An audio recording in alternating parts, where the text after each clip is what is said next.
आध्यात्मिक रत्नों को धारण कर बाप से ही बाप स्नेही बनने वाले और फरिश्ता स्वरूप बनने वाली सभी आत्माओं का आज के सत्र में बहुत बहुत स्वागत है, स्वागत है, स्वागत है ना। तो जो हमें बाबा रोज के मुरलियों में इतने ज्ञान रत्नों का भंडार लुटाते हैं। तो इसी में सब कुछ हमें मना भविष्य रूप हो, पुरुषार्थ की कमी कमजोरी हो, साक्षात्कार करना कराना हो और फरिश्ता स्वरूप बनना हो, जो कि अंतिम लास्ट स्टेज है पुरुषार्थ की। इन सभी बातों का हमें ज्ञान देते हैं।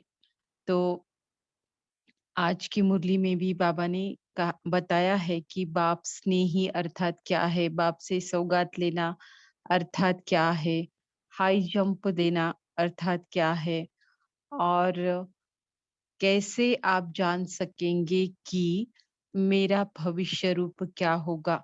बाबा कैसे बताएंगे? बाबा ऐसे आकर एक एक को नहीं बताएंगे कि तुम ये बनने वाले हो, तुम ये बनने वाले हो। नहीं, कैसे बताएंगे कि हमें हर एक बात की नॉलेज देंगे और उस नॉलेज के आधार पर हम स्वयं को चेक करेंगे और टैली करेंगे, तब हमें हमारा भविष्य रूप पता चलेगा। चेक एंड चेंज, पुरुषार्थ की कमी को हटाने के लिए क्या करना पड़ेगा? चेक करना पड़ेगा और चेंज करना पड़ेगा। और इस यह कंटिन्यूअस प्रोसेस अगर हम माइन्यूट लेवल तक भी लेकर जाके कर रहे हैं, तो हमें हमारा फरिश्ता स्वरूप स्पष्ट होगा। जब तक पुरुषार्थ में कोई न कोई कमी है, तब तक फरिश्ता स्वरूप हमारा बनेगा नहीं। और जब तक फरिश्ता स्वरूप हम बनेंगे नहीं, तब तक हम भविष्य को जान नहीं पाएंगे। साथ साथ बाप के स्नेही भी नहीं बन पाएंगे, क्योंकि बाबा आज की मुरली में कहते हैं कि मैं तो अव्यक्त वतनवासी हूँ और आप हो कि सदा साकार वतनवासी रहेंगे, तो भला स्नेही कैसे बन सकेंगे? तो जहां पर बाप दादा रहते हैं, जिस स्वरूप में रहते हैं, तो वैसा बनना पड़े, क्योंकि जिससे स्नेह होता है तो हम सबसे पहले क्या करते हैं? स्नेह का सबूत देने के लिए उनके जैसा बनते हैं, उनको जो पसंद है वो करते हैं।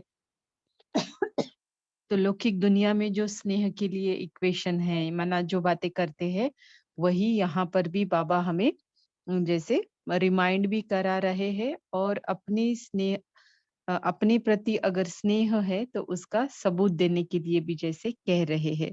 तो आज की मुरली इतनी अच्छी है कि जैसे कि क्यों नहीं मैं फरिश्ता स्वरूप का एक्सपीरियंस कर पा रही हूँ? अगर कर पा रही हूँ, तो अल्पकाल के लिए ही क्यों कर पा रही हूँ? अगर अल्पकाल का कर पाती हूँ, तो फिर ये सदाकाल का किस आधार पर बनेगा?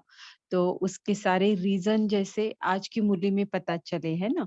कि कोई न कोई पुरुषार्थ की कमी है। ये पुरुषार्थ की कमी का अर्थ ये नहीं है कि बाह्य कमी के बारे में कोई बाबा बता रहे हैं। हुँ? तो श्रीमत को जो फॉलो करना है, माइन्यूट लेवल पे करना है, और माइन्यूट लेवल कहाँ से आएँगे? रोज की मुरली में से तो पता चलता है ना हमें। तो कौन-सी कमी मुझ में है? किस कारण मैं इस स्वरूप को सदा काल के लिए महसूस या अनुभव नहीं कर पा रही हूँ? तो ऐसे सारे जवाब जैसे इस मुरली के द्वारा बन जाते हैं, और मैं बनूँगा या नहीं बनूँगा, पता नहीं मैं क्या बनूँगा, ऐसे सारे क्वेश्चंस भी जैसे हम मिटा सकते हैं। अपनी पुरुषार्थ की कमजोरी को हटाना, तो इससे हमें अपना फरिश्ता स्वरूप दिखाई देगा, अनुभव होगा, या फिर हम फरिश्ते बन जाएँगे। और जब ये बन जाएँगे तो जैसे भविष्य रूप भी हमें समझ में आता जाएगा, है ना? तो फरिश्ता बनना अर्थात सौगात देना, फरिश्ता बनना अर्थात स्नेही बनना, फरिश्ता बनना अर्थात हाई जंप देना, है ना? तो ऐसे बहुत सारी बातें, फरिश्ता के बाद कोई पुरुषार्थ है ही नहीं ना, तो जैसे विजुअलाइज़ भी कर सकते हैं, जैसे ही देह की स्मृति है ना? तो जैसे स्मृति का स्विच क्या है? संकल्प रूपी स्विच क्या है? ऑफ है, माना विस्मृत है। और जैसे ही हम संकल्प करते हैं कि मैं आत्मा हूँ, तो देखो वो वाला जो हमारा देह है, शरीर है, जैसे वो उसमें क्या लग जाती है? लाइट लग जाती है। तो स्थूल में भी देखो जैसे ही स्विच ऑन करते हैं और कमरे में अगर ये है डार्कनेस है, तो एक्चुअली डार्कनेस का कोई अस्तित्व तो होता ही नहीं। जैसे ही हम स्विच ऑन करते हैं और लाइट जब ऑन हो जाती है तो अंधेरा क्या होता है? गायब हो जाता है, मतलब वो था ही नहीं। अंधेरा मतलब क्या है? Absence of light, right? तो यहाँ पर भी ऐसे ही है, जैसे ही मैं संकल्प से स्मृति का स्विच ऑन करती हूँ, जैसे कि मैं शरीर नहीं, मैं आत्मा हूँ। तो जाहिर है कि ये जो सारी जड़त्व है हड्डी का, मांस का, वो क्या हो जाएगा? जैसे ये अंधेरा है, हड्डी और मांस की शरीर की विस्मृति माना आत्मा की विस्मृति। तो ये संकल्प रूपी स्विच जो ऑफ है उसके कारण अंधेरा है। और जैसे ही संकल्प रूपी स्मृति का स्विच हम ऑन करते हैं, अर्थात अपने आपको भ्रुकुटी के मध्य में एक चैतन्य शक्ति चमकता हुआ सितारा समझते हैं। राइट मोमेंट पे जैसे हमें विजुअलाइज करना है कि मेरा जो बॉडी है वो कैसा है, अभी प्रकाशमय बन गया है ना? तो ये जैसे मैंने अपने मन से ही ये प्रैक्टिस को ये किया, मतलब कि जैसे लाइट ऑन ऑफ करते हैं वैसे ही हमारे संकल्प ही हमारा बटन है ना? और संकल्प से उस स्मृति का बटन ऑन करते हैं तो लाइट है, आकारी शरीर भी हम एक्सपीरियंस करेंगे। इसको लंबे समय तक मना कम से कम 108 दिन तक ऐसी प्रैक्टिस करेंगे, अपने आप को आत्मा विजुलाइज करना, भ्रुकुटी के मध्य देखना एंड प्लस मेरा हर एक बॉडी का ऑर्गन जैसे प्रकाशमय होता जा रहा है। तो ये डेली अगर 45 मिनट्स तक आप ऐसी प्रैक्टिस करेंगे कि पैर के नाखून से लेकर सिर तक जहाँ आत्मा निवास करती है सब कुछ धीरे धीरे धीरे लाइट का बनता जा रहा है। तो ये करना एंड मुरली की स्टडी करना, तो मन लाइट और तन लाइट तब कहेंगे फरिश्ता। हम्म। तो तन लाइट की प्रैक्टिस आपको योग में करनी पड़ेगी डेली, सिंसियरली एक समय पर डेली 1 घंटा आपको देना पड़ेगा, है ना? एंड साथ साथ मुरली की स्टडी तो आप कर ही रहे हो। तो ये प्रैक्टिस 108 दिन तक अगर आप डेली बिना डिसकंटिन्यू किए करते हो तो जरूर आपको बहुत बहुत अच्छे अनुभव होंगे। तो इससे हमारी पुरुषार्थ की कमी को मिटाने के लिए भी हमें बहुत बहुत मदद मिलेगी, वरना ड्रास्टिक चेंजेस जो है वो इससे आते जाएंगे। लेकिन फिर साथ-साथ में ऐसा नहीं है कि आप ये प्रैक्टिस कर रहे, टीवी वगैरह देख रहे, बहुत सारी बाह्य मुक्ता की बातें कर रहे तो रिजल्ट मिलेगा नहीं। कल नहीं बोलना कि आपने ऐसा कहा था, मैं तो कर रही, मुझे तो कुछ नहीं हो रहा है, राइट? तो बहुत सारी खान-पान, संग, दिनचर्या, ये सारी बातें इसके पीछे अंडरस्टूड है। जब ये प्रैक्टिस हम कर रहे हैं, तो अंडरस्टूड है कि ये सभी बातें भी हम कर रहे हैं, राइट? तो ज्यादा से ज्यादा मौन में रहना, मुख का मौन तो है ही, लेकिन यहाँ पर मैं जो मौन की बात कर रही हूँ वो मन के मौन की बात कर रही हूँ, अंतर्मुखता की बात कर रही हूँ। तो ऐसे ये सारी बातों की हम प्रैक्टिस करें और फिर इस विजुअलाइजेशन प्रैक्टिस के लिए जाए तो हमें आज की जो मुरली है वो प्रत्यक्ष धारण करने में या स्वरूप बनने में पॉसिबल हो जाएगी, है ना? तो चलते हैं अभी। वैसे राजीव भाई की भर्ती में भी यही बताया जाता है। और ये जो है जो मन को हल्का करने का, तन को हल्का कैसे करेंगे? सिर्फ लाइट वाला उसको देखेंगे तो वो हल्का, लेकिन ये करने वाला कौन है? विजुअलाइज करने वाला, चित्र निर्माण करने वाला, संकल्प देने वाला, ये जो सूक्ष्म इंद्रिया है उसको पहले हल्का नहीं बनाएंगी तो ये क्या हो जाएगा? फटाफट अंधेरा होता जाएगा। आप लाइट ऑन कर रहे हो लेकिन वो संकल्प विस्मृति के ज्यादा चलेंगे, क्योंकि उसको पॉजिटिव थॉट से हल्का नहीं बनाया, माना मुरली के पॉइंट से, उसके मनन चिंतन से हल्का नहीं बनाया, तब तक ये विजुअलाइजेशन टेक्निक क्या होता है?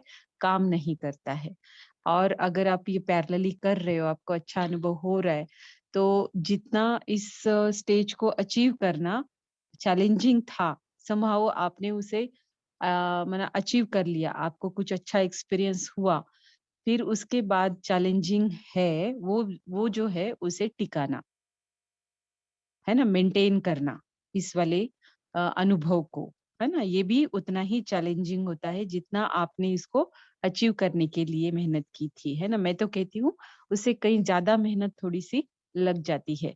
और तीसरी स्टेज है कि इस स्वरूप के अनुभव को बढ़ाना, हाउ टू इंक्रीज़ ड्यूरेशन बढ़ाना, राइट? तो ऐसी सारी स्टेजेस है, मतलब हर बात में स्टेज है। मनन की भी स्टेजेस है, तो मना गुह्यता में जाने की भी स्टेजेस है, तो ये विजुअलाइज़ेशन टेक्निक की भी स्टेजेस है।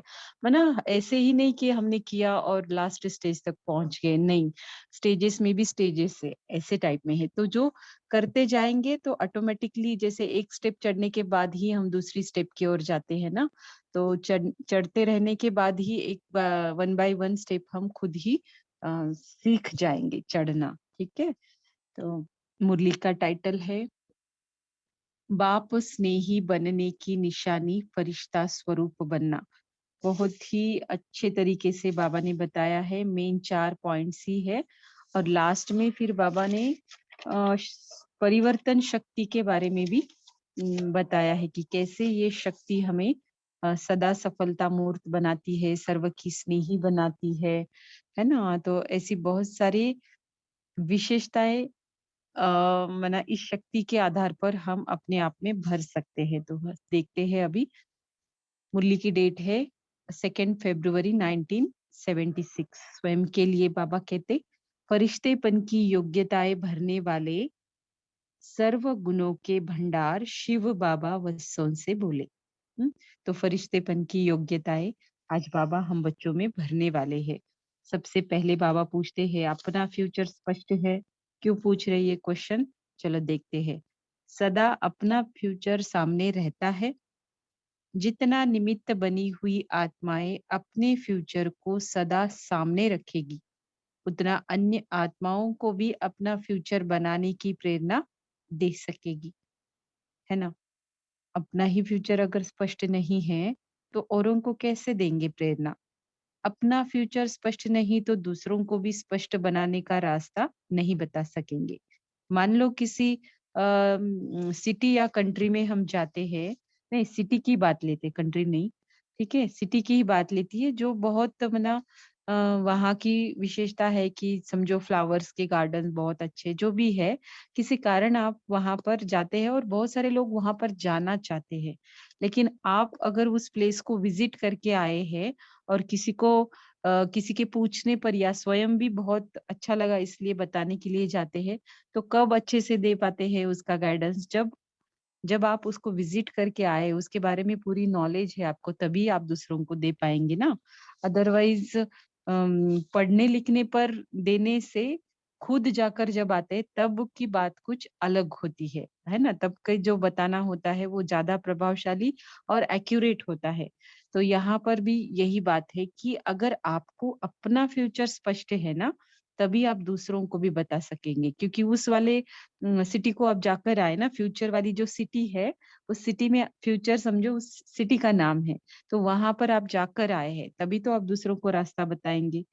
तो अपना फ्यूचर स्पष्ट है, महाराजा या महारानी जो भी बने, लेकिन उससे पहले अपना भविष्य फरिश्तेपन का, कर्मातीत अवस्था का, वह सामने स्पष्ट आता है। हुँ? हर कोई अगर अभी पूछेंगे क्लास में ही अभी पूछेंगे माना हर कोई हर क्लास में अगर पूछता है जैसे बड़े-बड़े महारथी भाई-बहनें जो क्लासेस लेते हैं तो सूर्यवंशी के लिए सब हाथ उठाते हैं। कौन क्या बनेगा बोला तो कोई नहीं कहता है ना? कि हम साहूकार बनेंगे, हम प्रजा बनेंगे या फिर हम कम पद वाले बनेंगे। क्या कहते हैं सब? महाराजा महारानी ही कहते हैं। हुँ? तो ये तो बनना लक्ष्य रखना बहुत ही अच्छा है, लेकिन उसके लिए जो तैयारी लगती है, क्या वो की है? तो उसके लिए सबसे पहले हमें अपनी कर्मातीत अवस्था को प्राप्त करना पड़ेगा। मना बाबा की श्रीमत पर इतने अच्छे मना सुकर्म करने पड़ेंगे, जो फिर नया विकर्मों का खाता बने ना और जो पीछे के विकर्म का बोझा है वो भी हम बाबा की याद में और बाबा के श्रीमत पर, बाबा के ज्ञान के आधार पर हम क्या कर रहे हैं, उसे हल्का कर रहे, चुकतू कर रहे हैं, भस्म कर रहे हैं। तो और नया क्रिएशन ना हो, विकर्म हमारे संकल्प से भी ना हो, इसका ध्यान रखते हुए हम हर एक कर्म कर रहे हैं अटेंशन। तो पिछला खत्म है और प्रेजेंट में इतने अच्छे कर्म हो रहे हैं, सुकर्म, और इसका बीज फिर बो रहे हैं हम अच्छे कर्मों का। तो उसकी प्रारब्ध का भी हमें क्या मिल रहा है, माना फ्यूचर में भी उसकी क्या मिल रही है, प्रारब्ध मिल रही है। तो इस तरह से बाबा के श्रीमत के आधार पर कर्म करते रहना, अर्थात कर्मातीत अवस्था बनाना। माइन्यूट लेवल की बात कर रही हूँ, स्थूल की नहीं कि प्याज लहसुन नहीं खाते, रोज सेंटर पर मुरली सुनने जाते, व्हाइट कपड़े पहनते, नहीं। ये जब भी ऐसी अवस्थाओं की बात आती है, स्थितियों की बात आती है, तो यहाँ पर मना गाड़ी बहुत आगे जा चुकी होती है, स्थूल धारणाओं में नहीं होती है, राइट। ये जैसे अव्यक्त मुरली की क्लास है ना, ये तो साकार मुरली की क्लास में और इसमें फर्क है। तो क्यों फर्क है, और गहराई में जाते हैं, है ना, और डीपली स्टडी करते हैं, और गहरे गहरे राज है। तो इस तरह से जब कर्मातीत अवस्था जो अंतिम अवस्था गाई हुई है, तो ये इसमें ये सब कुछ होता है। हम्म। तो विघ्न नहीं आते हैं, आने के बाद समाप्त करना, ये भी स्टेज पार हो चुकी होती है। कैसे होते हैं, निर्विघ्न, सदा इंद्रिय सुख के झूले में झूलने वाले, है ना, सदा अपने कर्मों पर अटेंशन रख कर, संकल्प से स्थूल कर्म तक, है ना। तो अटेंशन रख उसे सुकर्म बनाने वाले, है ना, भविष्य प्रारब्ध जमा हो ऐसे कर्म करने वाले। तो ये सारी अवस्था का वर्णन है जो साकार मुरलियों में भी आता रहता है। तो जो होमवर्क होगा उसमें दूसरा, दो होमवर्क रहते हैं ना हमारे, तो उसमें ये भी एक दूसरा होमवर्क रहेगा। साकार मुरली में से भी निकालना है और अव्यक्त मुरली से भी निकालने हैं पॉइंट्स उस दिन के। हम्म। तो इस तरह से कर्मातीत अवस्था को प्राप्त करना, फिर नेक्स्ट स्टेप है उसका भविष्य है उसका फरिश्तेपन का अनुभव करना। वह सामने स्पष्ट आता है। ऐसा अनुभव होता है कि मैं हर कल्प में फरिश्ते स्वरूप में ये पार्ट बजा चुकी हूँ और अभी बजाना है। अभी अभी की बात लगती है, क्योंकि आत्मा में संस्कार होगा तो अभी अभी का लगेगा। अगर संस्कार नहीं होगा तो ये सिर के ऊपर से जाएगा सारा मुरली। है ना। वो झलक सामने आती है। जब तक फरिश्तेपन की झलक स्पष्ट जब तक फरिश्तेपन की झलक स्पष्ट दिखाई नहीं देगी, तब तक भविष्य स्पष्ट नहीं होगा। हम्म। तो भविष्य स्पष्ट जानने के लिए बाबा बताते हैं, मतलब इस तरह से बाबा बताते हैं, जैसे दर्पण में अपने स्वरूप की झलक देखते हो, ऐसे नॉलेज के दर्पण में अपने पुरुषार्थ से फरिश्तेपन की झलक स्पष्ट दिखाई देती है। जब तक फरिश्तेपन की झलक स्पष्ट दिखाई नहीं देगी, तब तक भविष्य भी स्पष्ट नहीं होगा। ये संकल्प आता ही रहेगा कि शायद मैं ये बनूं या वो बनूं, है ना। फिर अभी बाबा बोलते हैं कि अम, फरिश्ता रूप आपका स्पष्ट कब होगा। फरिश्तेपन की झलक स्पष्ट दिखाई देगी तो वह भी स्पष्ट दिखाई देगी। कौन सी, फरिश्तेपन की अगर झलक स्पष्ट दिखाई दे रही है तो भविष्य भी स्पष्ट दिखाई देगा। तो वह दिखाई देता है या अभी घूंघट में है। जैसे चित्र का अनावरण कराते हो ना, तो अपने फरिश्ते स्वरूप का अनावरण कब करेंगे। तो देखो, विजुअलाइज करो कि मेरा एक हड्डी मांस का शरीर, हम्म, हम्म, और दूसरा है मेरा आकारी शरीर, हड्डी मांस नहीं है। सिर्फ आकारी माना जैसा आप हो वैसा ही आकार दिखेगा उस शरीर का। और सिर्फ डिफरेंस क्या रहेगा, जैसे स्मृति संकल्प रूपी स्मृति का, सॉरी, संकल्प की जो स्मृति है, स्मृति में जो आता है स्विच ऑन करना, क्या मैं आत्मा हूं, तो झट से देखो कि अपना यही शरीर जो हड्डी मांस का है, जड़ शरीर है, जैसे वो आकारी बन गया है। और उसका मैं जैसे अनावरण कर रही हूँ। तो बाबा कहते हैं ये आपे ही करेंगे या चीफ गेस्ट को बुलाएँगे, क्योंकि कोई चित्र का, कोई किसी स्टैच्यू का अनावरण करते हैं तो किसी के हाथों ही करते हैं ना, जो कोई नामी-गिरामी हो। तो यहाँ पर बाबा कहते हैं खुद का करना है ना तो आपे ही करना है। यह पुरुषार्थ की कमजोरी का पर्दा हटाओ तो स्पष्ट फरिश्ता रूप हो जाएगा। तो फरिश्ता रूप के लिए एफर्ट्स लेना अर्थात अंदर की सूक्ष्म कमी कमजोरियों को भी हटाना, है ना? तो अटेंशन से, चेकिंग से और चेंज करना। तो यह ऐसे होता है ना, 10 बातें हम कर रहे हैं और एक 11th वाली 11वीं बात ही ऐसी होती है, हमको लगता है कर लेंगे। अभी नहीं हो रहा है तो क्या हुआ, कभी न कभी हो जाएगा, अभी समय पड़ा है ना? तो या फिर ऐसे लगता है कि ये मैं नहीं कर सकती, मुझे नहीं करना है, इसमें बहुत मेहनत है, कितना भी कर रही हूँ होता ही नहीं है ना? तो ये जो पॉइंट है ना, यहीं पर बाबा काम चाहते हैं हमसे। और वहीं पर अगर हम थोड़ा-सा कां, कूं, आ, ऊँ कर रहे ना, तो फिर हमारा जो फरिश्ता रूप है ना, उसमें ये विघ्न रूप बनती है बात। तो कंफर्ट ज़ोन के बाहर आके जो करना नहीं चाहते, जो इम्पॉसिबल समझते, जो डिफिकल्ट समझते, वही करना है।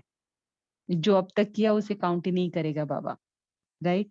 इससे ही मार्क हमें देगा, इससे ही हमें अपना पुरुषार्थ हमें फरिश्ता रूप तक लेकर जाएगा। तो देखो, अभी बाबा बताते अब स्वयं को फरिश्ते रूप में अनुभव करो तो साक्षात्कार होगा।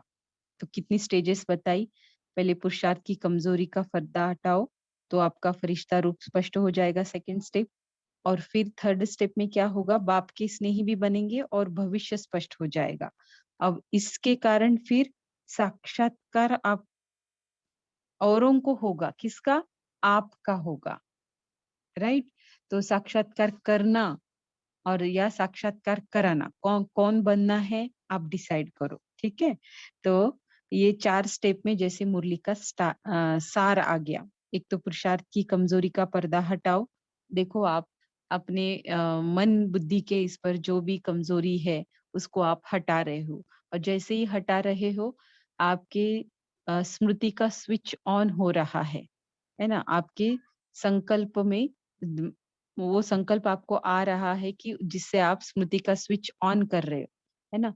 तो ये ऐसे विजुअलाइज़ करना है क्योंकि ये है ही विजुअलाइज़ेशन से, है ना? विजुअलाइज़ेशन से ही मन बुद्धि को प्रैक्टिस होगा, वो ब्रेन में वैसा मैपिंग होगा और फिर वो प्रैक्टिकल धारणा में उतरता जाएगा। तो सीधा प्रैक्टिकल धारणा में कैसे उतरेंगे? तो रास्ता यही है, स्पष्ट हो जाएगा फरिश्ता रूप और फरिश्ता रूप स्पष्ट होगा तो वो पर्दा खुल जाने से ये एक ऐसी स्टेज है जो पीछे का भी दिखता है तो आगे का भी दिखता है, राइट?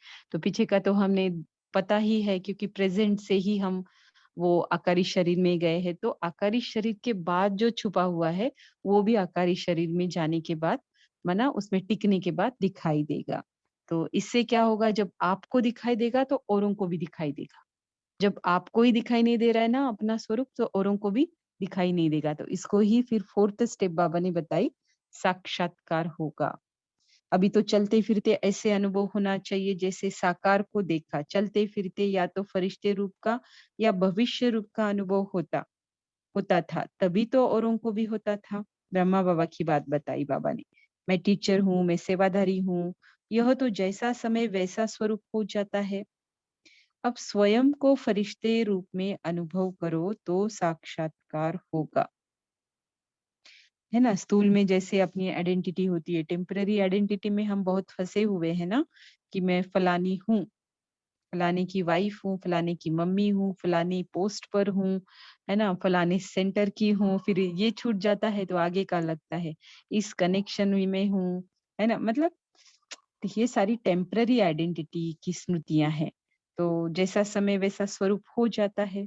लेकिन स्वयं को फरिश्ते रूप में अनुभव करो। आपको पहले अपने रूप का अनुभव करना है, तब फिर साक्षात्कार होगा। साक्षात्कार का रूप कौन-सा है? फरिश्ता रूप बनना, चलते-फिरते फरिश्ता स्वरूप। अगर साक्षात फरिश्ते नहीं बनेंगे, तो साक्षात्कार कैसे करा सकेंगे? फिर बाबा बोलते हैं कि लास्ट स्टेज क्या है? यहाँ होते हुए भी जैसे कि नहीं है, यह है लास्ट स्टेज। तो टीचर्स के लिए विशेष पुरुषार्थ कौन-सा है? अभी जो क्लास में है सारे बच्चे क्या है फिर, जब बाबा टीचर्स के लिए कुछ बता रहे हैं तो क्या है, सभी टीचर्स है। जब स्टूडेंट के लिए कुछ बता रहे हैं तो सारे स्टूडेंट्स है। महारथी के लिए कुछ बता रहे हैं तो सारे महारथी है।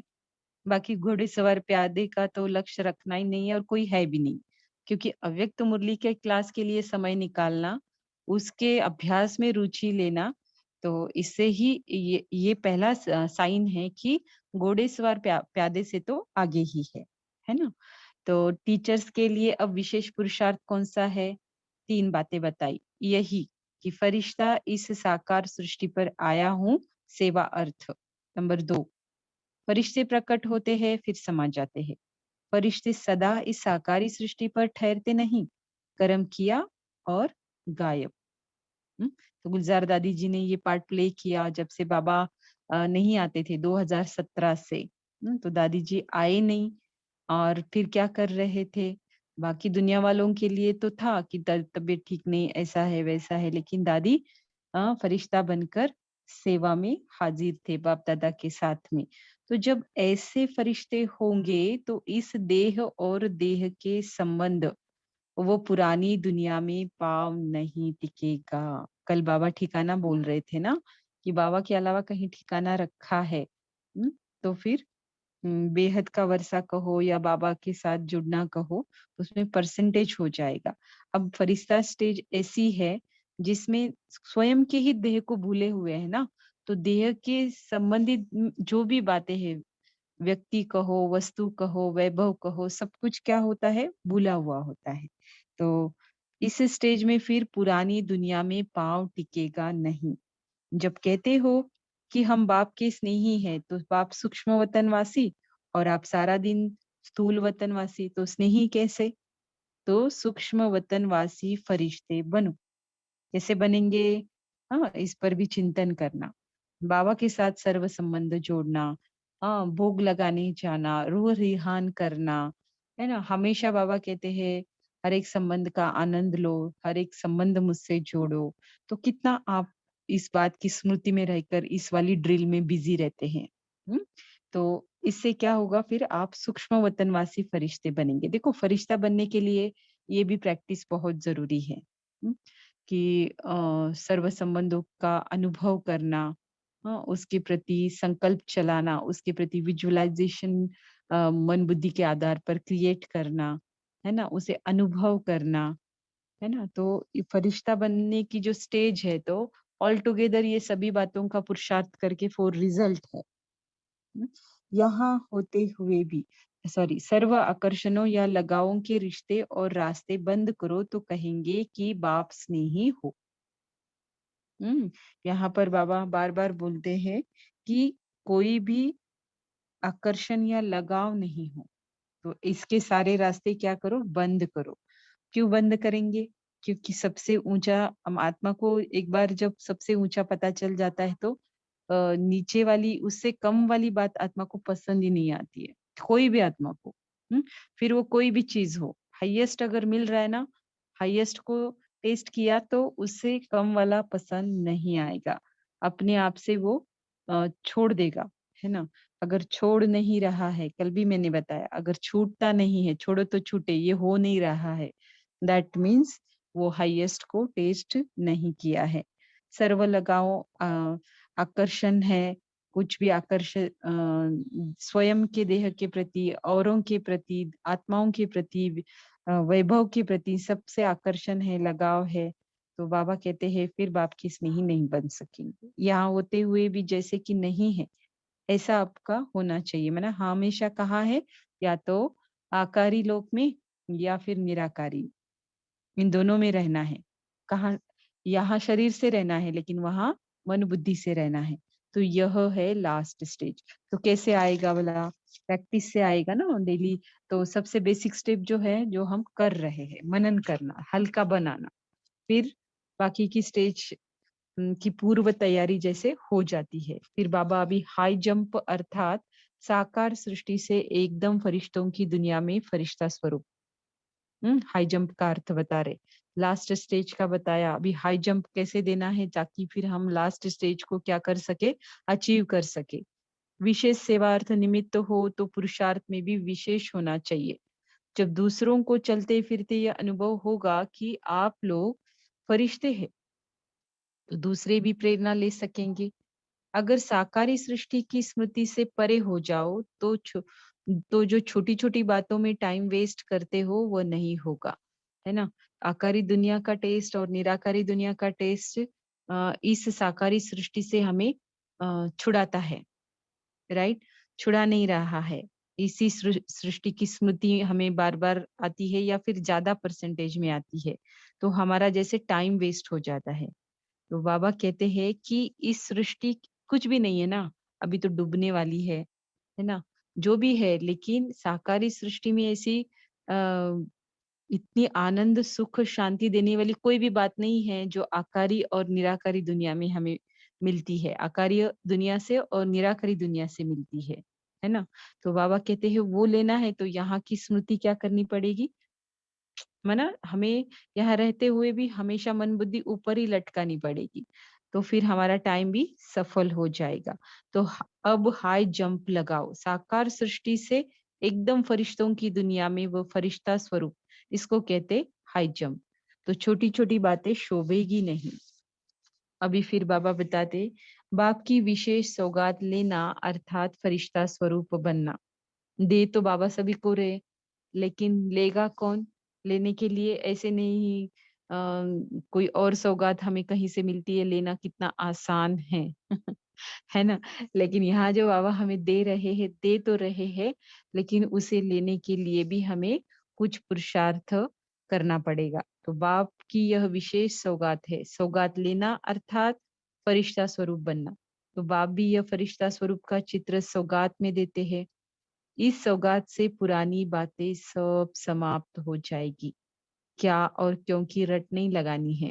क्वेश्चंस रहते हैं ना, बाबा कहते हैं उसकी रट नहीं लगानी है।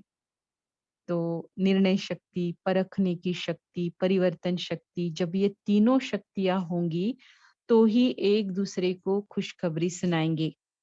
अगर खुद में परिवर्तन नहीं तो दूसरों में भी परिवर्तन नहीं ला सकेंगे। फिर अभी बाबा बताते हैं, परिवर्तन शक्ति वाला ही सफल। उसमें प्रश्न है कि किसी भी प्लान को प्रैक्टिकल में लाने के लिए विशेष कौन सी शक्ति की आवश्यकता है? हुँ? तो उत्तर में जैसे 2 पॉइंट्स में मैंने डिवाइड किया है उत्तर। तो परिवर्तन शक्ति वाला किसी भी परिस्थिति में सफल हो जाता है क्योंकि वह बहुरूपी होता है। तो जो आंसर है वो क्या है? परिवर्तन करने की शक्ति। उसमें बाबा ने परिवर्तन शक्ति के बारे में दोनों पॉइंट्स को मिला के 6-7 बातें बताई है। आप वो मनन के इसमें देख लेना, अभी मैं पढ़ूंगी ऐसे ही। जब तक परिवर्तन करने की शक्ति नहीं होगी तब तक निर्णय को भी प्रैक्टिकल में नहीं ला सकेंगे, क्योंकि हर स्थान पर, हर स्थिति में, चाहे स्वयं के प्रति व सेवा के प्रति हो, परिवर्तन जरूर करना पड़ता है। जैसे सफलता मूर्त बनने के लिए संस्कार व स्वभाव परिवर्तन करना पड़ता है ना?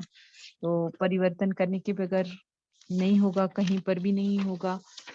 वैसे ही सेवा में अपने विचारों को कहीं न कहीं परिवर्तन करना पड़ता है।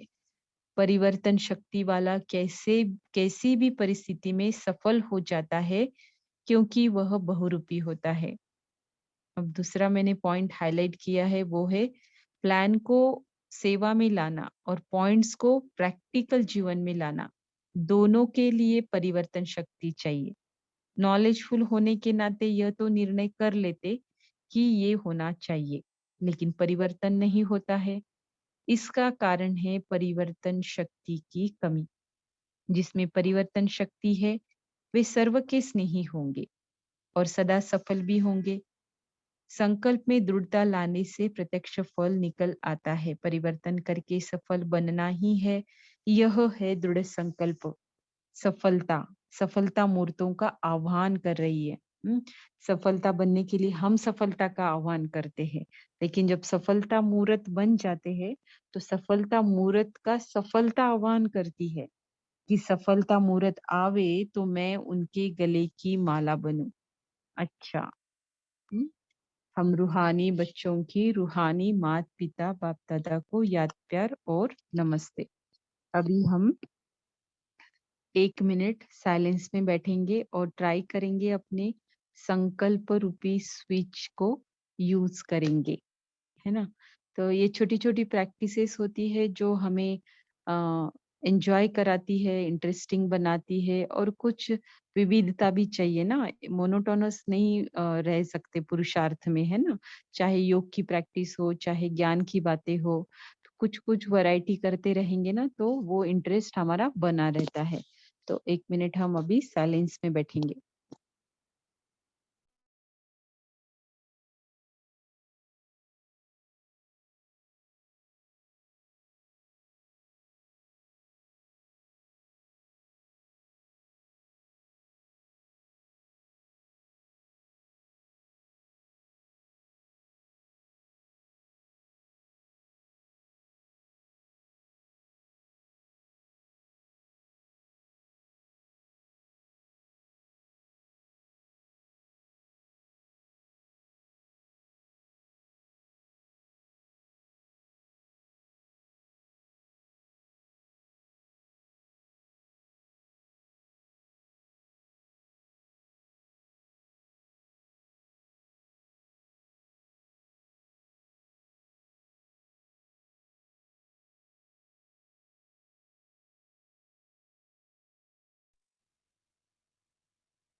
ओम शांति। तो इस तरह से आज की मुरली जो है हमें हाई जंप देकर लास्ट स्टेज तक पहुंचाने वाली मुरली है। बहुत ही अच्छी लगी। मैं जब कुछ मेरे संकल्प चल रहे थे कि कौन सी बात ऐसी क्यों नहीं ये हो रहा है वो हो रहा है, तो जैसे ही मैंने ये मुरली की स्टडी की, मुरली लिखना स्टार्ट किया, तो इतना मुझे अच्छा लगा, है ना। हल्का तो लगा ही, जैसे फरिश्ता ही बन गए। एंड जो मैं सोच रही थी, मुझे जो जवाब चाहिए था, वो आज की मुरली में मुझे मिला। इसलिए मुझे आज की मुरली बहुत ही अच्छी लगी और समझ भी बहुत अच्छे से आई, है ना। तो अभी प्रैक्टिकल जब बनेंगे बनेंगे, अभी समझ आई है तो वो वाली स्टेज को भी हम जरूर जरूर प्राप्त करेंगे। सभी को करना है। मैं तो मतलब बोल रही हूँ तो अपनी बात बता रही हूँ, लेकिन सभी को करना है। तो सबसे पहले बाबा ने क्या बताया कि आपको अपना फ्यूचर जानना क्यों जरूरी है। दीदी ओम शांति। बाबा ने बोला जितना अपना फ्यूचर जानेंगे उतना ही अन्य आत्माओं को भी फ्यूचर बनाने की हम प्रेरणा दे सकेंगे।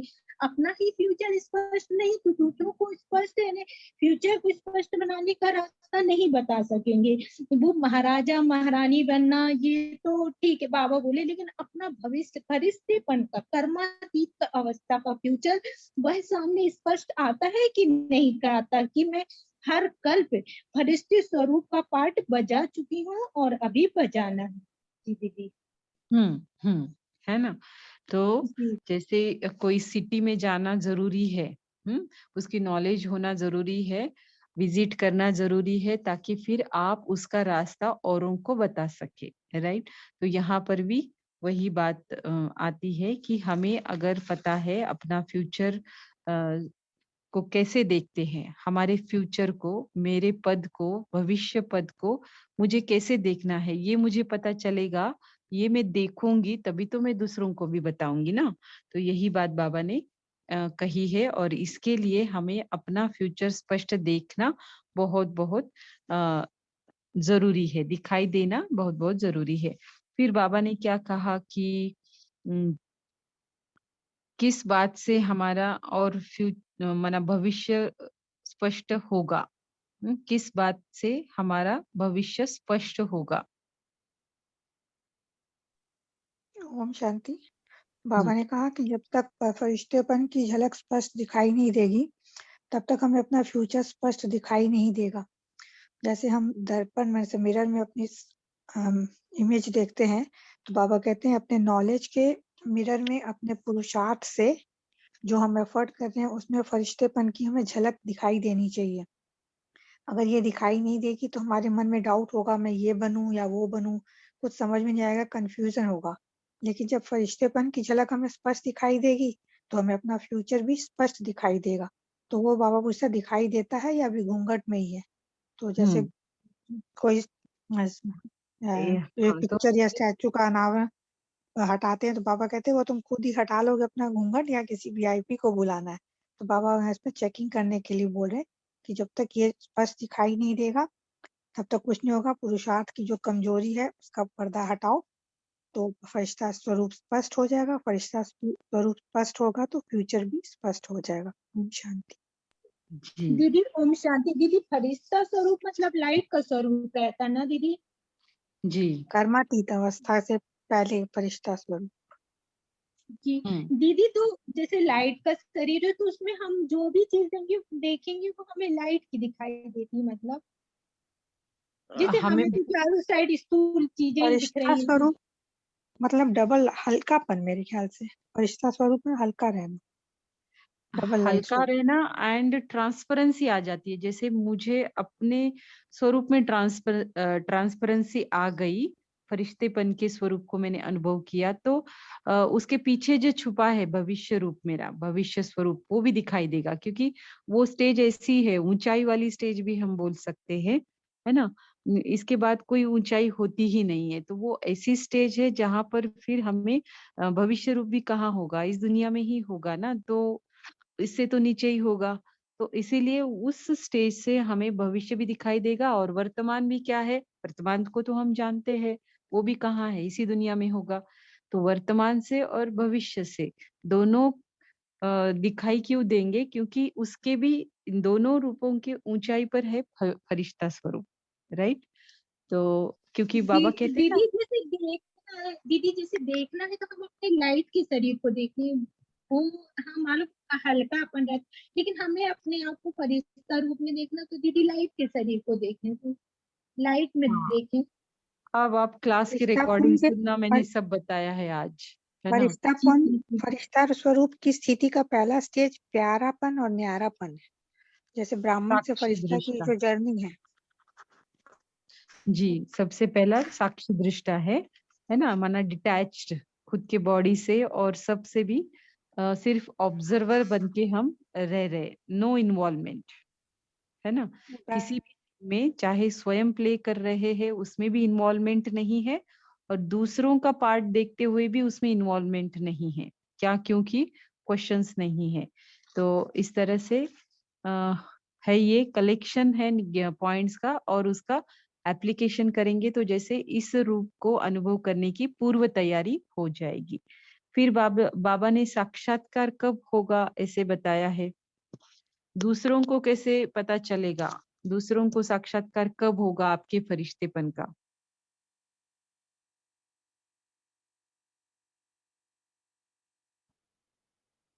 दीदी ओम शांति। हम्म बाबा ने इसके लिए पहले तो साकार बाबा का एग्जाम्पल दिया, जैसे कि हम्म साकार बाबा चलते फिरते या तो फरिश्ते रूप का या भविष्य रूप का अनुभव करते थे, तभी मतलब औरों को भी फीलिंग आती थी। तो मैं टीचर हूँ, सेवाधारी हूँ, यह तो जैसे समय वैसा स्वरूप हो जाता है। अब स्वयं को फरिश्ते रूप में अनुभव करो तो साक्षात्कार होगा। फिर साक्षात्कार रूप कौन सा है, यानी फरिश्ता रूप बनना वही होता है अपना साक्षात्कार भी, हम्म चलते फिरते फरिश्ता स्वरूप। है ना। तो जब हमें स्वयं के फरिश्ता रूप का अनुभव होगा तब औरों को भी उसका साक्षात्कार होगा। अगर हमने ही नहीं किया है अपने फरिश्ते रूप का अनुभव तो फिर औरों को भी वो नहीं होगा, है ना। तो तो कोई अगर हमें फरिश्ता नहीं बने हो ऐसा कह रहा है तो जाहिर है ना कि उसको दिखाई ही नहीं दे रहा है। क्योंकि नहीं, क्यों नहीं दिखाई दे रहा है, क्योंकि मुझे ही नहीं दिखाई दे रहा है ना मेरा वाला। मुझे जब दिखाई देगा तो उसको दिखाई देगा। तो वो जो कह रहा है या फिर उसको जो नजर आ रहा है वो कैसे है, मेरे पुरुषार्थ की कमी है जैसे। फिर बाबा ने लास्ट स्टेज के बारे में क्या कहा, टीचर्स के लिए कौन सा विशेष पुरुषार्थ अभी करना चाहिए ऐसे कहा, और लास्ट स्टेज के बारे में भी। लगाना पड़ता है ना थोड़ा। जी जी दीदी जैसे फरिश्ते यानी साकार सृष्टि पर अवतरित होती, वैसे मैं भी, बाबा ने बोला मैं भी इस सेवा अर्थ इस सृष्टि पर अवतरित हुई हूँ, यही बाबा ने बोला। जी दी जी। और कोई बता रहा था, स्वाति बहन बता रहे थे, और कोई बता रहा था, बता सकते, जिन्होंने शेयर नहीं किया अभी तक बोल सकते कि कौन से पुरुषार्थ की बातें बाबा ने कही है। ओम शांति दीदी। हम्म। और सोचना है, फरिश्ते सदा इस साकारी सृष्टि पर ठहरते नहीं, कर्म किया और गायब हो गए। तो जब ऐसे फरिश्ते हो गए तो इस देह और देह के संबंध और पुरानी दुनिया में भाव नहीं रखेगी।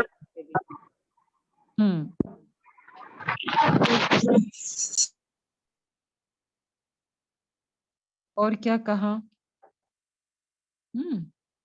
कि ओम शांति बाबा कहते हैं फरिश्ते प्रकट होते हैं फिर समा जाते हैं। बाबा फिर कहते हैं कि कहते हो बात नहीं, लेकिन बात तो सूक्ष्म बतन बसी, तुम कैसे बात तो मतलब बात सूक्ष्म बतन बसी फरिश्ते है, तुम कैसे स्थूल बतन में रहते हो, और फिर कहते हो बात नहीं कैसे बने। क्योंकि जैसा स्नेह है तो वैसा बना जाता है, और उसके प्रमाण किया जाता है कि बहुत सारी बातें उसके प्रमाण, उसको जो पसंद है वैसी की जाती है। तो बाबा की अगर स्नेही है तो कहाँ रहते हैं बाबा, वहां रहना पड़ेगा मन बुद्धि से, है ना। बाबा एक जगह पे है और हम एक जगह पे है और कह रहे कि हम तो स्नेही है, तो ये नहीं नहीं हो सकता, है ना। फिर बाबा क्या चाहते हैं हमसे? ओम शांति दीदी। बाबा कहते हैं सर्व आकर्षण या लगाव के रिश्ते से रास्ता बंद करना चाहिए, तब कहेंगे वापस नहीं। हाँ, है ना। तो बाप के स्नेही बनने के लिए सूक्ष्म वतनवासी भी बनना पड़ेगा, और सर्व आकर्षणों और लगावों की वजह से फिर हम नीचे ही रहेंगे ना। तो सर्व आकर्षण मुक्त बनना पड़ेगा, लगाव मुक्त बनना पड़ेगा सभी रिश्तों से, और तब जाके हम सूक्ष्म वतनवासी बन सकेंगे, वहां पर रह सकेंगे और वहां का अनुभव कर सकेंगे। तो जैसे फिर कैसे फीलिंग होगी अगर हम अपने फरिश्ते स्वरूप का अनुभव कर रहे हैं, तो कैसे फीलिंग होगी हमें? दीदी ऐसा लगेगा कि यहाँ जहाँ होते भी हम जैसे रहते कि हैं यहाँ नहीं है। है ही नहीं यहाँ पे। जी दीदी, ये हाँ यही बाबा ने बताया, यही लास्ट स्टेज है। जी दीदी। जी, है ना। तो यहाँ होते भी जैसे है ही नहीं, क्योंकि हमारी मन बुद्धि कहीं और है। होता है ना कभी किसी काम में हम बहुत ज्यादा बिजी हो जाते हैं, तो कोई हमें बात कर रहा है या हमारा नाम लेकर आवाज भी दे रहा है, तो जैसे हमारा सुनाई नहीं देता या फिर ध्यान नहीं जाता हमारा, है ना, क्योंकि कहीं ना कहीं हमारी मन बुद्धि एकदम व्यस्त है, मगन है। तो वैसे ही अगर हम इस दुनिया में रहते हुए, साकारी दुनिया में रहते हुए, अगर हमारी मन बुद्धि कहाँ पर लगी हुई है, परम धाम में या तो फिर आकारी लोक में, आकारी वतन में, सूक्ष्म वतन में, तो फिर हमें क्या महसूसता आएगी खुद को कि सब कुछ देखते हुए, जैसे गुलजार दादी का देखा आपने, 3 साल वो ऐसे रहे जैसे कि यहाँ होते हुए भी जैसे नहीं थे, है ना, फरिश्ता बन चुके थे ना। तो यह है लास्ट स्टेज। फिर बाबा ने क्या कहा, हाई जंप का अर्थ क्या बताया? ओम शांति दीदी। हाँ बोलिए। साकार सृष्टि से एकदम फरिश्तों के दुनिया में, उसको बाबा कहते हैं कि हाई जंप। है ना। तो बाबा कहते हैं कि, और क्या कहा, कैसे हाई जंप? हाँ, साकार सृष्टि से जी, एकदम फरिश्ता। हाँ। बाबा बोले जैसे सेवा के लिए निमित्त हो तो पुरुषार्थ में भी विशेष होना चाहिए। जब दूसरों को चलते फिरते ये अनुभव होगा कि आप लोग फरिश्ते हो, तो दूसरे भी प्रेरणा ले सकेंगे। और अगर साकार सृष्टि की स्मृति से परे हो जाओ, तो जो छोटी छोटी बातों में टाइम वेस्ट होता है ना, वो नहीं होगा। तो अब हाई जंप लगाओ। और इसका मतलब हाई जंप मतलब साकार सृष्टि से एकदम फरिश्तों की दुनिया में और फिर फरिश्ता स्वरूप बन जाना है, इसको कहते हैं हाई जंप। हाँ, है ना। तो साकार सृष्टि में रहते हुए, यहाँ रहते हुए जैसे है नहीं, ऐसे रहेंगे तो क्या हो जाएगा, छोटी छोटी बातों में जो हमारा टाइम वेस्ट होता है वो नहीं जाएगा। फिर बाबा ने क्या कहा है, बाप की विशेष सौगात कब ले सकेंगे? ओम शांति दीदी। हाँ। दीदी बाबा ने इसमें ये कहा है कि जो सौगात है, जैसे बाबा सौगात देते हैं कि इस सौगात से जो जो सब बातें हैं वो समाप्त हो जाएंगी। तो बाबा कहते हैं कि क्या और क्यों की रट नहीं लगानी पड़ेगी, जिससे निर्णय शक्ति, परखने की शक्ति, परिवर्तन शक्ति, जब ये तीनों शक्तियां होंगी तो ही एक दूसरे को खुशखबरी सुनाएंगे। अगर खुद में परिवर्तन नहीं तो दूसरों में भी परिवर्तन नहीं ला सकते। है ना। तो किसी से दीदी लेना। बाबा ने फरिश्तेपन का यानी फरिश्तेपन की सौगात देते हैं जी दीदी, कि फरिश्तेपन का चित्र ही बाबा सौगात में देते हैं जी दीदी। है ना। तो फरिश्ता चित्र मना, फरिश्ता ये रूप कैसा है? चित्र है ना, सिर्फ आकारी है, आकार है बस, कुछ है ही नहीं। और तो बाबा यही हमें सौगात में देते हैं। तो ये सौगात जब हमें लेनी है तो हमें पुरानी बातें सारी समाप्त करनी पड़ेगी, और उसके लिए 3 शक्तियां हमें लगेगी। एक तो निर्णय शक्ति, परखने की शक्ति, एंड थर्ड वन इज परिवर्तन की शक्ति। अब परिवर्तन की शक्ति के बारे में बाबा ने क्या बताया है कि कौन सी विशेषताएं बताइए, ऑल टुगेदर बता सकते हैं। सबसे पहला महत्व उसका क्या है? ओम शांति। बाबा ने कहा कि जब तक परिवर्तन शक्ति नहीं होगी तो निर्णय को हम प्रैक्टिकल में नहीं ला सकेंगे, क्योंकि प्लान को प्रैक्टिकल में लाने के लिए हमें परिवर्तन करना पड़ता है। क्योंकि किसी स्थान पे, किसी सिचुएशन में अपने लिए या कोई जो हम सर्विस कर रहे हैं उसके प्रति तो कुछ चेंज करना पड़ता है। और वो चेंज अगर हम इजीली कर पाएंगे, परिवर्तन शक्ति हमारे में होगी, तो वो प्लान, वो सेवा भी सक्सेसफुल होगी। तो परिवर्तन शक्ति जरूरी है इसमें। और अपने विचारों को कहीं ना कहीं परिवर्तन करना ही पड़ता है। और जो परिवर्तन शक्ति वाला होता है वो किसी भी सिचुएशन में सक्सेसफुल भी हो जाता है, क्योंकि वो बहुरूपी होता है, मतलब हर जगह एडजस्ट कर जाता है। प्लान को सेवा में, बाबा ने कहा प्लान को सेवा में लाओ और पॉइंट्स को अपने लाइफ में हमें वो करना है, इम्बाइब करना है। ओम शांति। जी। और क्या बताया, बता सकते हैं और भी कैसे हाँ। परिवर्तन नहीं तो दूसरों भी परिवर्तन नहीं कर सकते। हाँ, है ना। अब ये परिवर्तन करना ये पता चला, लेकिन ये प्रैक्टिकल हमें अगर सच में उसे स्वरूप देना है तो क्या, कौन सी बात की जरूरत है? दृढ़ संकल्प की दीदी। हाँ। वेरी गुड, है ना। बहुत अच्छा है ना, क्योंकि पता चला, हमने चेकिंग किया ना, तो मुझे पता चला कि मेरे पुरुषार्थ में ये कमी है और मुझे उसे परिवर्तन करना है। अब ये पता चलने से हो जाएगा क्या परिवर्तन? बिल्कुल भी नहीं होगा, है ना। तो मुझे करना ही है, मुझे ये परिवर्तन अपने लिए लाना ही है ना। एक तो उसका पाथवे डिसाइड करना पड़ेगा, और फिर उस पाथवे पर चलने के लिए मुझे दृढ़ता को धारण करना पड़ेगा, है ना। तो ये हुआ, नॉलेज तो है, पता तो चला मेरे मेरे अंदर मुझे क्या विशेषता भरनी है, किस विशेषता पर जोर देने से मेरे अंदर की ये कमजोरी निकल जाएगी, ये पता तो चला। इसके लिए मैंने कुछ प्रोग्राम भी बनाया, राइट, कि मुझे ये बातें करनी है, इतने इतने दिनों तक करनी है। लेकिन वो कर कब पाऊंगी मैं? जब मेरे अंदर डिटर्मिनेशन होगा, दृढ़ता होगी कि नहीं, मैं करके ही रहूंगी, है ना। तो यही फिर हमारी दृढ़ता क्या निकल, प्रत्यक्ष फल को निकाल पाएगी। नहीं तो फिर कुछ नहीं, इधर से सुना, जैसे भक्ति मार्ग की बातें होती है वैसे ये भी हो जाएगी। फिर क्या हो जाएगा? दृढ़ता से हमने परिवर्तन को स्वरूप दिया, फिर क्या हो जाएगा लास्ट में? जिससे बाबा ने इसमें है कि जैसे सफलता हो परिवर्तन। जाएगी दीदी, सफलता मिल जाएगी, क्योंकि सफलता भी सफलता मूर्त आत्माओं का आह्वान कर रही है। सीमा बहन आप बताइए।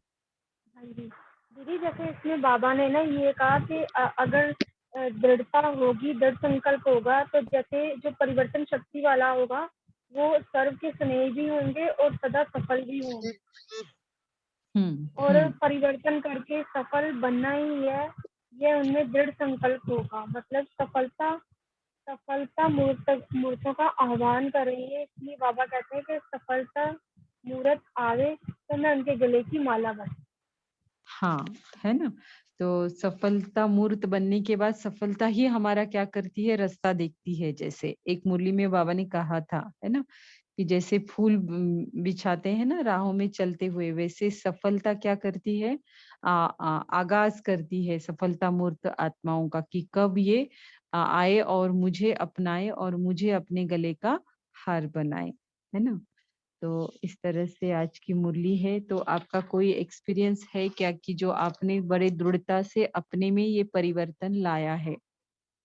क्योंकि पुरुषार्थ ही करना अर्थात क्या है, परिवर्तन लाना, हर स्टेप पे परिवर्तन, हर चेकिंग के बाद परिवर्तन। चेंज मतलब क्या है ना, स्वरूप बनना अर्थात परिवर्तन लाना।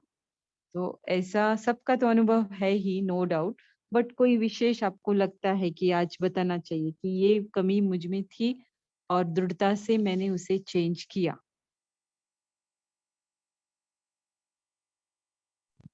ओम शांति दीदी। हाँ। जी, 6-7 महीना से अमृत वेला पूरा कंटिन्यू हो रहा है। पहले मतलब थोड़ा अलबेलापन था। अच्छा, अच्छा, हाँ, क्यों क्यों हो रहा अब है, क्या जी, क्यों हो रहा है, इसके लिए आपने क्या किया जो फिर जब से जब से ये अव्यक्त मूल्यों की स्टडीज शुरू किया है, सोमान लिया है, और ये सबसे बड़ा बात है स्वदर्शन चक्र, मतलब हो गया मुझे 6 महीना से ऊपर, 8 बार दिन में घुमाना, और आकारी, साकारी, निराकारी 12 बार, और बाबा को घर में आह्वान 5 बार। अच्छा, तो वरना दिन भर और आप ये इसी में और बिजी? बाकी और एक्स्ट्रा भी चलता रहता है। जब भी मतलब काम करते, किसी के सामने बैठे भी है, बात भी कर रही हूँ कि कुछ भी, तो वो घूमता रहता है। बहुत वो अच्छा। वो बंद नहीं लास्ट रहा है अभी। हाँ, लास्ट सो फास्ट और फास्ट सो फर्स्ट आने के लिए ऐसा पुरुषार्थ करना बहुत बहुत जरूरी है। बहुत अच्छा। और बताइए, काजल ओम बहन शांति। बताइए। हाँ, ओम शांति दीदी। हाँ बोलिए। हेलो, ओम शांति हाँ दीदी। बोलिए बोलिए, हम सुन रहे हाँ, हैं, बोलिए। हाँ, हमारा भी अमृत वेला नहीं होता था, तो अब जब से मधुबन होके आए हैं तभी हम रेगुलर हैं अमृत वेला में। तो ये अनुभव हमें बहुत अच्छा हुआ। अभी बाबा मिलन था तो वहाँ इतने सारे अनुभव हुए कि बस अमृत वेला कंटिन्यू हो गया है हमारा। बहुत अच्छा। अभी 23 मार्च के टर्न में आए थे आप? हाँ, हाँ, अभी हम वहाँ थे। 24 को ही रिटर्न हुए हम वहाँ से। अच्छा, अच्छा, हम्म, बहुत अच्छा। और बस जी, बस मेरा यही भी बस। हाँ, हाँ, और किसी का है तो शेयर कर सकते हैं कि कैसे दीदी परिवर्तन। मेरा भी अनुभव है। बोलिए। हाँ जी दीदी, मेरा ना अनुभव ये है कि जैसे दीदी मैंने थोड़ा ना अपने स्वभाव के विस्तार पर बहुत मतलब प्रैक्टिस की, कि जैसे मैं आपकी ये मूवी भी सुनती थी जब से ये स्टार्टिंग भी हुई है, और ज्ञान में भी चलते 6 साल जैसे हो गए। तो इसमें भी ये है कि नेचर से जैसे मुझे कभी कहते थे, जैसे मेरा ऐसा नेचर था, तो कि आप अपना थोड़ा नेचर चेंज। तो बाबा से योग लगा के और जो ज्ञान को भी अच्छी तरह धारण किया, उससे भी बाबा तो मुझे जैसे बहुत बड़े बड़े जैसे टाइटल देते थे, समझाते थे, तो मैं कहती थी नहीं, तो बाबा इतनी बड़ी बड़ी मुझे बातें कहते हैं, मुझे तो चेंज होना है। तो उससे भी मैंने बहुत प्रैक्टिस किया, और बाबा का जो रोज ज्ञान सुनती थी, जैसे बड़ी बड़ी कोई बातें होनी या जो भी छोटी बातें होनी, तो उसको मैं थोड़ा मन पे लगा लेती थी, किसी ने कुछ कहा या कुछ कह दिया तो थोड़ा माइंड कर देना या थोड़ा ऐसे बोल देना। तो वो थोड़ा अब ये है कि मैं अब ऐसे नहीं करती, मतलब मन पे नहीं लेती छोटी छोटी बातों को। जो कहते हैं ना कि हम सोच सोच के बातों को बढ़ा देते हैं, तो इससे मैंने जो है बहुत अटेंशन दिया अपने नेचर पर, दृढ़ संकल्प से, बाबा के याद से और बहुत अच्छा, है ना। तो छोटी छोटी बातें ही, छोटे छोटे परिवर्तन ही बड़ा परिवर्तन मना हमें दिखा देती है ना। तो छोटी छोटी बातों से ही हमें शुरुआत करनी चाहिए और फिर बड़ा परिवर्तन खुद ब खुद वो बड़ा परिवर्तन में वो परिवर्तित हो जाता है। राइट। तो ओम और शांति बता। दीदी। हाँ ओम शांति दीदी। बोलिए। हाँ, ओम शांति। जैसे मेरा जो था कि पहले था कि कोई जो अगर नया काम लेते थे तो थोड़ा बहुत डर लगता था तो मैं चाहती थी कि उस जो डर को मैं खत्म करूं। तो मैंने फिर दृढ़ संकल्प जो जैसे आप बोल रहे थे कि लिया। तो पहले तो ये सोचा कि नहीं, मैं जो ये काम कर रही हूँ तो मैं पहले कर चुकी हूँ, इसीलिए मुझे ये काम मिला है। तो और बाबा भी मेरे साथ है। जब बाबा मेरे साथ है तो मैं क्यों डर रही हूँ। तो तब जाकर मेरा ये डर थोड़ा खत्म हुआ। और जैसे कहीं भी नया काम लेते हैं तो थोड़ा बहुत तो प्रॉब्लम आता ही है, चैलेंज जो बोलते हैं, लेकिन वो जी चैलेंज को मैं फेस करूंगी और उसको मैं पार करूंगी। जैसे ये दृढ़ संकल्प लिया तो धीरे धीरे सब चैलेंजेस जैसे खत्म हुए। और जो बाकी लोगों का भी जो सहयोग जो मिला, उनको भी सकाश दिया, तो उनका भी बहुत सहयोग मिला मुझे और वो काम को मैं सफलतापूर्वक अब कर पाई हूँ। तो थोड़ा बहुत कॉन्फिडेंस अभी आया है। तो बाकी और भी जो आगे भी जो काम होगा भी कि वो मैं कर सकूंगी, ऐसा मुझे कॉन्फिडेंस अभी आ गया है। तो जो डर था वो मैं दृढ़ संकल्प से और बाबा की साथ की मदद से मैंने वो पार कर लिया, ये ऐसे मुझे लगता है। बहुत अच्छा है ना। तो देखो, किसी की प्रैक्टिकल अनुभव सुनते हैं तो जरूर सभी को प्रेरणा मिलती ही है और मिलती भी होगी। हाँ बोलिए शुभश्री बहन, बोलिए। ओम शांति दीदी। हाँ, जब से मैं रात्रि क्लास में ज्वाइन हुई हूँ, तब से आपका जो मुरली आप चलाते हैं, बाबा का मुरली, तो थोड़ा व्यर्थ संकल्प थोड़ा नष्ट हो जाता है। और सारा दिन मुझे यही लगता है मैंने और मुरली स्टडी करना चाहिए मुझे, और रात्रि क्लास में थोड़ा क्वेश्चन आंसर भी देना चाहिए मुझे। और मुझे बहुत अच्छा लगा कि एक बाबा का एक मुरली था कि ब्रह्मचर्य सिर्फ ब्रह्मचर्य व्रत नहीं, पवित्रता दृष्टि, बोल, संकल्प सबसे पवित्रता होना चाहिए। हाँ, वो सब मैं दृढ़ता पूर्वक करना चाहती हूँ, करती हूँ। बहुत हाँ अच्छा। दीदी। और रात्रि क्लास मुझे बहुत अच्छा लगता है, बहुत ढेर सारे अच्छा लगता है। हाँ, और शुक्रिया आप भी बाबा बहुत अच्छे लगते हैं। और जी। सारा रात्रि क्लास के सारे परिवार का क्वेश्चन आंसर मैं सुनती हूँ। जो मुझे नहीं आता मैं दूसरों से सुनकर भी बहुत मुझे अच्छा लगता है। मैं उससे भी बहुत प्रेरणा प्राप्त करती हूँ। जी बहुत अच्छा। हमारा ग्रुप ही ऐसा है ना, सारे अच्छे पुरुषार्थी है, तीव्र पुरुषार्थी है, महारथी है, एक एक आध्यात्मिक रत्नों को धारण कर अपनी रूह का श्रृंगार करने वाले हैं। तो है ही ग्रुप ऐसा, और ही आगे बढ़ता जाए, ये तो मेरी भी शुभकामना है और बाबा की भी है। बोलिए नीरू बहन, बोलिए।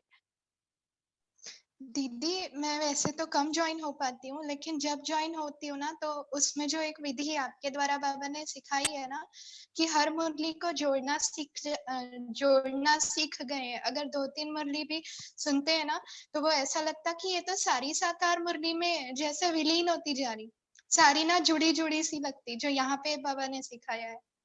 वो उसका अनुभव बहुत अच्छा रहता। और उसके कारण से ना वरदान, हम कुछ क्वेश्चन बनाते हैं ना, तो वरदान भी आजकल याद रहते हैं कि अरे आज जैसे भाग्यवान के बारे में बाबा ने बोला, कुछ दिन पहले श्रेष्ठ भाग्यवान के बारे में बोला था, तो ऐसे खेलना ना अभी आया है दीदी। अच्छा, बहुत अच्छा है ना, ज्ञान रत्नों से खेलना, तो सही बात बोला। जी तो मजा आता है ना, ये खेल में ज्यादा हाँ मजा जी आता है। दीदी, बहुत मजा आता दीदी, बहुत मजा। हाँ, जी दुनिया वाले क्या क्या करते ना एंटरटेनमेंट के लिए, और फिर भी वो इतना करके भी वो टिकता नहीं है वो एंटरटेनमेंट उनका, और अल्पकाल के लिए होकर फिर से वो वैसा की वैसा बैक टू पैवेलियन करके आ जाता है। और जी हमारा है कि वंस एक बार हमने स्टार्ट किया तो ये बढ़ता जाता है, ये बड़ा नहीं तो एटलीस्ट वो तो बना रहता है ना। जी, सच्चा सुख है दीदी यही। हाँ हाँ, है ना। तो जी जी बहुत अच्छा जी, बताया नीरू बहन आपने। थैंक यू और बाबा। जी और भी कोई बता सकते हैं? ठीक है। अभी हम साकार मुरली की ओर चलते हैं। साकार मुरली के बाद हम स्टार का क्वेश्चन लेंगे। तो साकार मुरली की कौन सी पॉइंट्स आज मिलती है? हमने कल ही कॉन्ट्रास्ट की बात की थी, तो आज इतना बड़ा और इतना इम्पोर्टेंट कॉन्ट्रास्ट आज साकार मुरली में आया है, वह कौन सा? दीदी भक्ति मार्ग, ज्ञान मार्ग। करेक्ट, करेक्ट है ना। तो बहुत सारी पॉइंट्स आज है, तो मैं चाहती हूँ कल के होमवर्क में ना आप ये कॉन्ट्रास्ट एक बार एज अ सैंपल करके आप ट्राई कर सकते हो, क्योंकि बहुत ढेरों पॉइंट्स है और इतनी न्यू है जो जनरल नहीं है। जनरल हम सोचे फिर लिखे ऐसे नहीं, बहुत सारी पॉइंट है कि जो आज ही मुरली में आई है और बहुत निराकारी झाड़ साकारी झाड़ हाँ ये भी है। दीदी तो बहुत जिस्मानी सेवा रूहानी सेवा। हाँ करेक्ट है ना। तो अभी सिर्फ नाम बताने तक हो गया अभी हमारा पार्ट 2। कितना महीने से हम कर रहे ना।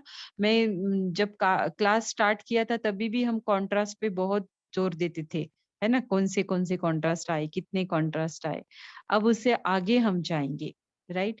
एक कॉन्ट्रास्ट के पॉइंट्स को हम और ज्यादा गहराई से स्टडी करेंगे। तो ऑलरेडी हम भक्ति मार्ग का जो भी यादगार है, जो भी बातें हैं भक्ति मार्ग की, उसका कलेक्शन हम अव्यक्त मुरली से कर ही रहे हैं। एंड सेकेंड, अगर हम दोनों से ये कलेक्शन करेंगे, भक्ति मार्ग का और ज्ञान मार्ग का पॉइंट्स का कलेक्शन दोनों मुरलियों से करेंगे, तो हमारा इस वाले पॉइंट पर अच्छा नॉलेज का एक भंडार हो जाएगा हमारी अपनी बुद्धि में, राइट। तो ये भी हम करेंगे नेक्स्ट। कल देखते हैं कौन कौन पोस्ट करेगा भक्ति मार्ग और ज्ञान मार्ग की पॉइंट्स को। दीदी आज तो हम कर चुके हैं। हाँ तो कल वो पोस्ट कर दीजिएगा या फिर अभी कर दीजिएगा रात को हाँ सोने मैं के कर चुकी हूँ, तो पोस्ट तो कर चुकी हूँ आज। अच्छा अच्छा, मैंने देखा नहीं। बोल भी सकती हूँ भक्ति मार्ग ज्ञान मार्ग, तो बोलो दीदी। नहीं बोला नहीं है, लिख कर पोस्ट करना है जी है ना, दीदी, जी ठीक है ना। आज की मुरली के लिए कोई पॉइंट्स मैचिंग करके बता सकते हैं जो हम रेगुलरली करते हैं। साक्षात मुरली, हाँ। दीदी आज धारणा के दोनों पॉइंट्स धारणा के फरिश्ते के ऊपर ही है। जैसे सबसे बुद्धि की प्रीत तोड़ एक बाप से जोड़नी है और सबकी प्रीत एक बाप से जुड़ानी है। यानी जो हम क्या बोलते हैं, साक्षात्कार जैसे हमसे हो, और सच्चा सच्चा रूहानी खिदमतगार बनना है, अपना भी कल्याण करना है, दूसरों को भी रास्ता बताना है और फिर अवस्था भी खुश मिजाज बनानी है। तो ये सब फरिश्ताओं के लक्षण है। दीदी बाबा ने बोला है तुम सेल्वेशन आदमी हो, तुम्हें दूसरों की डूबे हुए बेड़े को पार मतलब फरिश्ता में यही है कि अपना ही रूप, जब हम दूसरों को भी यानी कल्याण करेंगे, अपने कोई फरिश्ता रूप में देखेंगे, दूसरे को भी फरिश्ता देखेंगे, इस टाइप से तो उनका भी कल्याण होगा। जी दीदी जी करेक्ट। प्रेम भाई जी आप बोल रहे थे। ओम शांति दीदी। हाँ जी बोलिए। दीदी आज परिवर्तन शक्ति के लिए बाबा ने जैसे कहा है, तो बाबा ने एक साकार मुरली में भी परिवर्तन के लिए बोला है कि हमें प्रलय और विनाश की बात नहीं करनी है, हमें ये कहना है कि परिवर्तन होने वाला है। हाँ बहुत अच्छा, बहुत अच्छा। दीदी जो साकार मुरली में जो हेडलाइन है कि तुम ईश्वरीय साल्वेशन आर्मी हो, तुम्हें सबको सदगति देनी है और सबकी प्रीत एक बाप से जुटानी है, और अव्यक्त मूल्य में है कि तुम सेवार्थ निमित्त हो। तो ये दोनों भी मैच कर रहे हैं। और जो साकार अव्यक्त मूल्य का जो हेडलाइन है कि तुम बाप स्नेही बनने की निशानी है फरिश्ता रूप बनना, यानी जब हम बाबा की स्नेही बनते हैं तो जिसके हम स्नेही बनते हैं उससे सबकी प्रीत हमें भी जुटानी है, क्योंकि हमें उससे प्रीत है, तो सबकी भी प्रीत उनसे जुटानी है। तो ये अव्यक्त मूल्य और साकार मूल्य का हेडलाइन मैच कर रहा है। बहुत अच्छा। प्रेम भाई जी आप कुछ बोल रहे थे, बोल सकते हैं। जी बहन, मैं बोल रहा था कि आप ये क्या मुरलियों में क्या लिखना था, आप बता रही हैं कुछ भक्ति मार्ग और ज्ञान मार्ग में क्या फर्क है, क्या अंतर है, क्या डिफर है? हाँ अच्छा, जो आज की मुरली में बहुत सारे पॉइंट्स ऐसे आए हैं डिफरेंस वाले, है ना।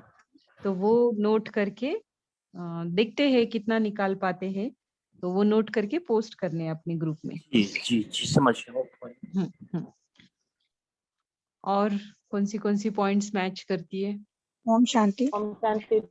साकार मुरली का जो स्लोगन है आज का कि अपनी श्रेष्ठ स्थिति बनानी है तो अंतर्मुखी बन बाह्य मुक्ता में आना है, तो ये फरिश्तापन की स्थिति से मैच करता है। करेक्ट है ना, बहुत अच्छा। हाँ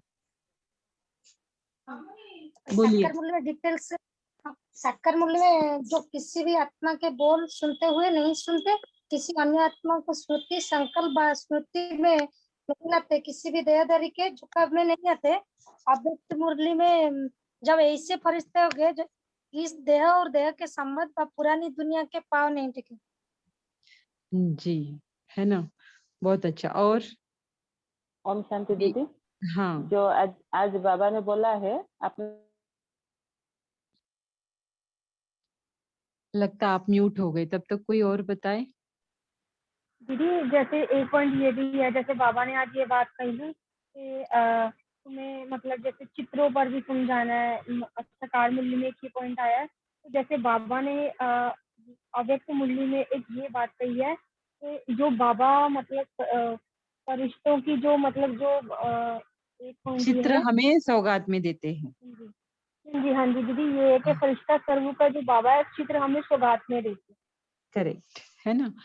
तो दीदी अभी ओम हम, शांति। दीदी मैं बोलूं? हाँ बोलो, 1 मिनट में बोलो। जी दीदी बाबा ने बोला है सच्चे सुहागिन की निशानी ये है कि एक के अलावा कोई, तो बाबा के अलावा हमें किसी भी देहधारी की स्मृति ना रहे।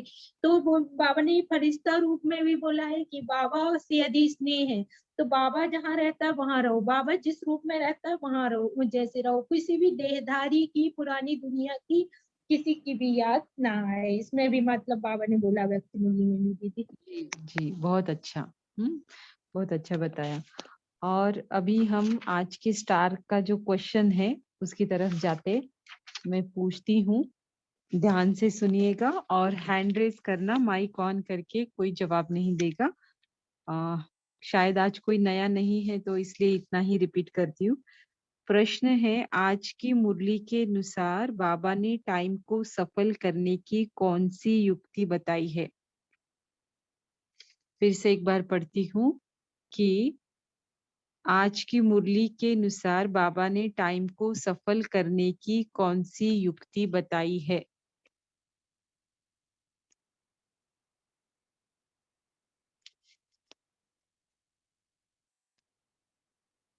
ठीक है, तो कविता बहन का हैंड रेस किया हुआ दिख रहा है मुझे। सबसे पहले बता सकते कविता बहन आप।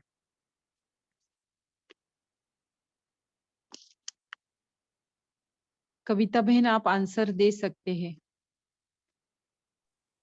हाँ दीदी, ओम शांति। ओम शांति, बोलिए। दीदी मैं थोड़ी डाउट में हूँ। दीदी परिवर्तन शक्ति से, मतलब परिवर्तन शक्ति से हम टाइम को सफल कर सकते हैं? नहीं नहीं। सीमा बहन आप बताइए। सीमा दीदी बहन आप इससे बाबा ने, बताइए। दीदी बाबा ने इसमें ये कहा है कि अगर भविष्य में फरिश्तेपन का जैसे नहीं, स्पष्ट टाइम को देखना सफल है। करने की युक्ति कौन सी बताइए, शॉर्ट में बताओ, इतना लंबा नहीं, समय खत्म हो रहा है हमारा, तो जल्दी बताना है। ठीक है, सबिता बहन आप बताइए। जैसे सर्व आकर्षण और लगाव के रिश्ते जो हैं सब रास्ते बंद करो तो टाइम भी सफल हो जाएगा। पवन भाई जी आप बताइए। फरिश्तेपन का अभ्यास। इंदु इंदु बहन आप बताइए। अगर साकार सृष्टि की स्मृति से परे हो जाएंगे तो जो छोटी छोटी बातों में हमारा टाइम वेस्ट होता है, तो वो टाइम को हम यूटिलाइज कर पाएंगे। 100% करेक्ट। ठीक है, तो बहुत बहुत मुबारक हो इंदु बहन, आज आप क्लास के स्टार बन गए, है ना। तो मतितार्थ, बहन एक बार और बोलेंगी वो आंसर एक बार? हाँ बोलेंगे, बताइए इंदु बहन, बताइए फिर से आंसर। बाबा ने कहा कि अगर हम साकार सृष्टि में जो छोटी छोटी बातों में अपना टाइम वेस्ट करते हैं वो बच जाएगा, उसकी स्मृति से हमें परे हो जाना है। जो साकार सृष्टि में हम रहते हैं तो उसकी छोटी छोटी बातों में उलझते हैं और टाइम वेस्ट होता है, तो इसको अगर हम उससे अलग हो सिंपल जाएंगे लाइन तो में आंसर है, साकार सृष्टि की स्मृति से परे हो जाना, परे हो जाओ। ये युक्ति है। जो बस, छोटी छोटी बातों में टाइम वेस्ट होगा वो नहीं होगा। तो मैंने थोड़ा अलग शब्दों में पूछा, बाकी एक लाइन में आंसर रहता है। और आगे से सभी ध्यान रखिए कि जवाब जब देते हैं तो एकदम एक्यूरेटली एंड शॉर्ट एंड एक ही लाइन का होता है। मतितार्थ नहीं बताना है, सीधा उसका मतलब वैसी की वैसी लाइन उठा के बोल देनी है। ज्यादा मेहनत नहीं करनी है, मैं इजी पूछती हूँ बहुत, है ना, सिर्फ ध्यान से सुनना चाहिए, ठीक है। तो मुबारक हो इंदु बहन, आज आप क्लास के स्टार बन गए। आप सभी का कॉल से जुड़ने के लिए बहुत बहुत धन्यवाद। बाप दादा का भी बहुत बहुत धन्यवाद। आज हम हमारा कॉल यहीं पर समाप्त करते हैं। शुभ रात्रि, शुभ अमृत वेला।